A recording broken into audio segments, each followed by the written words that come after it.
বিভিন্ন দাবি দাওয়াকে সামনে রেখে বুধবার রাজ্য সরকারের বিশেষ সচিবের নিকট এক ডেপুটেশন প্রদান করে অল ত্রিপুরা ব্লাইন্ড অ্যাসোসিয়েশন। সংবাদ মাধ্যমের মুখোমুখি হয়ে সংগঠনের কর্মকর্তারা জানান, তাদের মূল 9 দফা দাবি নিয়ে এই ডেপুটেশন প্রদান করা হচ্ছে, যার মধ্যে অন্যতম হচ্ছে দৃষ্টিহীন শিক্ষক ও ছাত্রছাত্রীদের সিলেবাস অনুযায়ী পর্যাপ্ত বেল বইয়ের ব্যবস্থা করা, দৃষ্টিহীন শিক্ষকদের প্রশিক্ষণের ব্যবস্থা করে বিশেষভাবে সক্ষম ব্যক্তিদের জন্য আইন অনুযায়ী একজন আধিকারিককে নিয়োগ করা ইত্যাদি আরও অন্যান্য।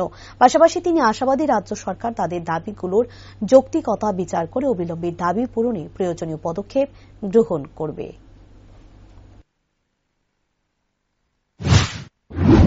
আমরা অল ত্রিপুরা ব্লাইন্ড অ্যাসোসিয়েশনের পক্ষ থেকে শিক্ষা দপ্তরের বিশেষ সচিব রবেল হেমেন্দ্র কুমারের নিকট দৃষ্টিহীনদের স্বার্থ সংশ্লিষ্ট মোট 9 দফা দাবির ভিত্তিতে এক ডেপুটেশনে মিলিত হতে যাচ্ছি।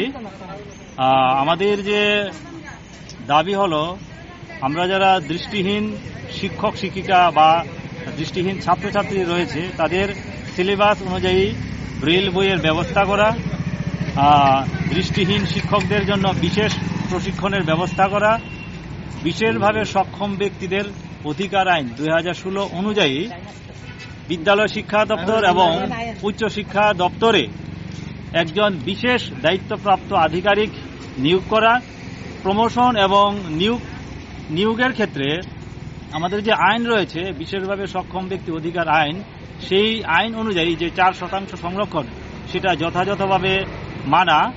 এই 9 দফা দাবির ভিত্তিতে আমরা আজ শিক্ষা দপ্তরের যিনি সচিব রয়েছেন ওনার সঙ্গে মিলিত হতে যাচ্ছি।